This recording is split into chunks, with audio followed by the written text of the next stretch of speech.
नए मेहमान जो शामिल हुए हैं, जो हमारी बहन और इनके साथ बाकी कांग्रेस से जो लोग आए हुए हैं, उन सबों को हम आज अपने इस परिवार में खुशामदीद कहते हैं। हमारा परिवार बढ़ रहा है, ये सबसे बड़ी बात है। आज इंटरनेशनल वीमेंस डे है। जैसा कि आप सब जानते हैं, हमारे प्रधानमंत्री जी ने जिस तरह से 2014 में आगाज किया कि बेटी पढ़ाओ बेटी बचाओ और बेटियों को आगे बढ़ाओ, उस कड़ी को आज तो महिलाओं के लिए सबसे ज़्यादा उसमें फ़ायदा था।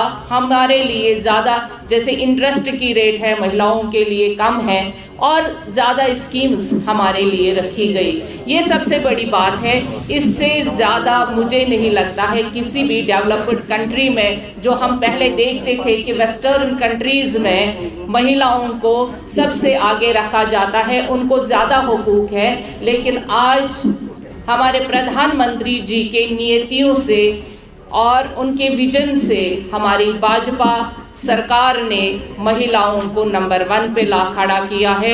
इसी सिलसिले में आज आप देखेंगे, अगर सुरक्षित महसूस कर रही है महिला अपने आप को, या कोई भी, जैसे आज हमारे यहाँ पे कांग्रेस से हमारी बहन यहाँ पे तशरीफ़ लाई, इन्होंने भी पहला वर्ड ही ये कहा कि मुझे यहाँ पे सेफ्टी, यानी ये यहाँ पे अपना जो एक्सप्रेशन है वो वाज़ेह कर पाएगी, लोगों के लिए काम कर पाएगी।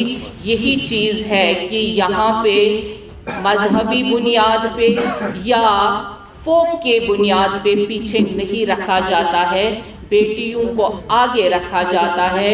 हमें पार्टी में भी अपना 33%, जैसे हमें पार्टी में कोई भी स्टेट हो, सेंटर हो, हमारे डिस्ट्रिक्ट हो या हमारे कॉन्स्टिट्यूएंसीज हो। और भारतीय जनता पार्टी की ओर से उनका स्वागत करता हूं, उनका वेलकम करता हूं।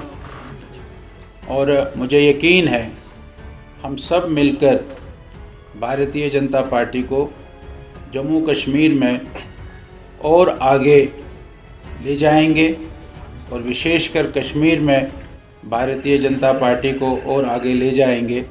हम सब मिलकर इसको आगे बढ़ाएंगे।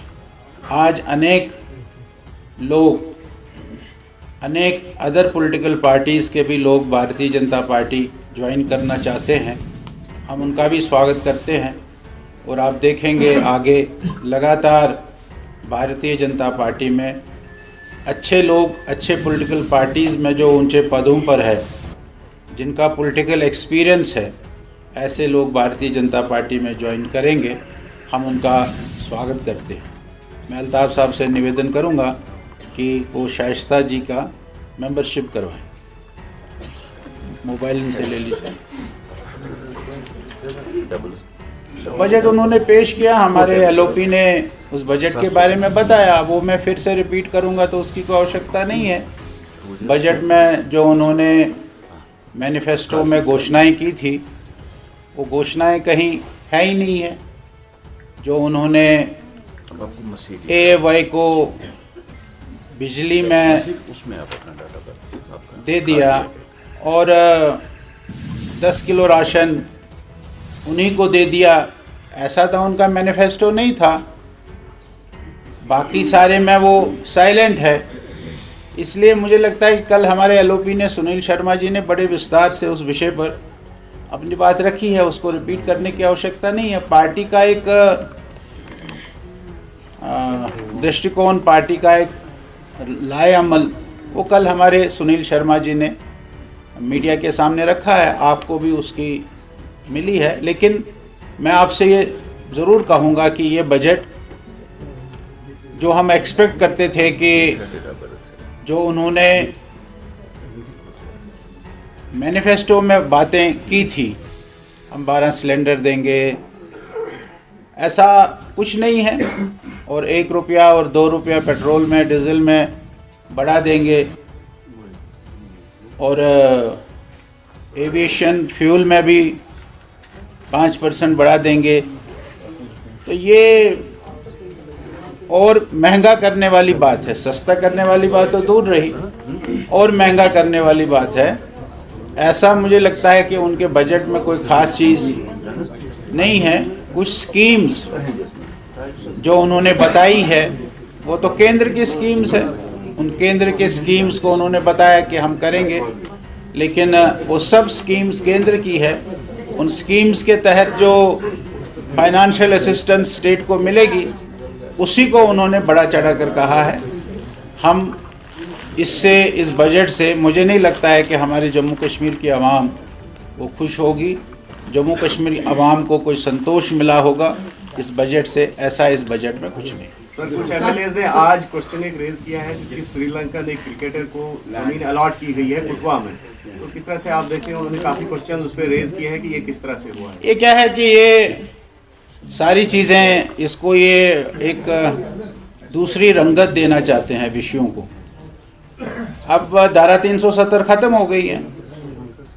अब जो धारा 370 ख़त्म होने के बाद प्रोविजंस आए हैं, उन प्रोविजंस के तहत कुछ भी हो सकता है, कुछ भी कर सकते हैं। ऐसा नहीं है कि हम उस प्रोविज़न को नहीं इस्तेमाल कर सकते हैं कोई भी व्यक्ति, लेकिन वो तभी वो कर सकता है जब उसके पास डोमिसाइल होगा। आपने जो अभी बताया क्वेश्चन, मुझे इस क्वेश्चन की जानकारी नहीं है, मैं थोड़ा स्टडी करके आपको बताऊंगा। लेकिन आवश्यक है कि हमारी यहाँ का एम्प्लॉयमेंट, यहाँ का जो हमारा फिजिकल डेफिसिट है, उसको बढ़ाने के लिए इंडस्ट्रीज़ को आना ही है। तो इंडस्ट्रीज़ जब आएंगे तो कुदरती बाहर के लोग इंडस्ट्री के नाते यहाँ आएंगे। अब जो अपना इंडस्ट्री यहाँ लगाएगा और 50 साल 100 साल यहाँ रहेगा, उसको रहना भी है ना। वो इंडस्ट्री कोई दिल्ली से या मुंबई से या चेन्नई से थोड़ी चलाएगा, उसको यहाँ रहना भी है। उसको रहने के लिए तो आपको एलो करना पड़ेगा, हमको एलो करना पड़ेगा। इसमें कोई नई बात नहीं है। मुझे लगता है कि ये ऐसे ही अननेसेसरली जो क्वेश्चंस रेज करने का विषय है, मुझे इसमें कोई सच्चाई नहीं लगती। कुल सर, मेरा क्वेश्चन है, व्हेन वी टॉक अबाउट अगर देखा जाए स्पेसिफिक वाईसीसी क्लास जो कल हमने देखा इलेक्ट्रिसिटी को लेकर, एक स्पेशल तबके के साथ स्कीम को जोड़ना, what is your response on that? नहीं, हम तो उसको स्वागत करते हैं, उन्होंने उसके साथ उसको जोड़ा। लेकिन हम तो ये कहते हैं कि उनकी जो कमिटमेंट थी वो तो हर एक को 200 यूनिट्स फ्री देने की बात थी। हम ऐसा नहीं कह रहे हैं कि भाई उनको दिया तो क्यों दिया, हम उसका स्वागत करते हैं कि उन्होंने अंत्योदय के परिवारों को ये दे दिया। लेकिन अंत्योदय के परिवार कितने हैं? गांव में एक होगा भैया, 2 होंगे। हमारा ये है कि भाई उन्होंने जो कमिट किया था कि हम सबको 200 यूनिट्स फ्री देंगे, वो 200 यूनिट्स फ्री लोगों को नहीं मिले। हमारा ये कहना है। शुक्रिया सर। ये बताइए, जिस तरह से सीएम का कहना है कि जो पीओके है उस पर बात हो रही है और उसके हक में हम अगर पीओके को नहीं, वो तो उसने तंज की बात नहीं हो रही, ये तो तंज में उसने कहा है। मैं उसके उस तंज वाले स्टेटमेंट से सहमत नहीं हूँ। ये तंज करने वाली बात नहीं है। उसका भी उतना ही हक जम्मू कश्मीर पर है जितना मेरा है। वो उतना ही रेस्पॉन्सिबल जम्मू कश्मीर के जितना मेरा है। वो ये कहे कि भाई आपको कौन रोक रहा है पीओके को लेने के लिए, ये एक तंज वाली बात थी जो मुझे नहीं लगता कि इस स्टैचर के नेता को देनी चाहिए, इस स्टैचर के हमारे चीफ मिनिस्टर को देनी चाहिए कि आपको कौन रोकता है।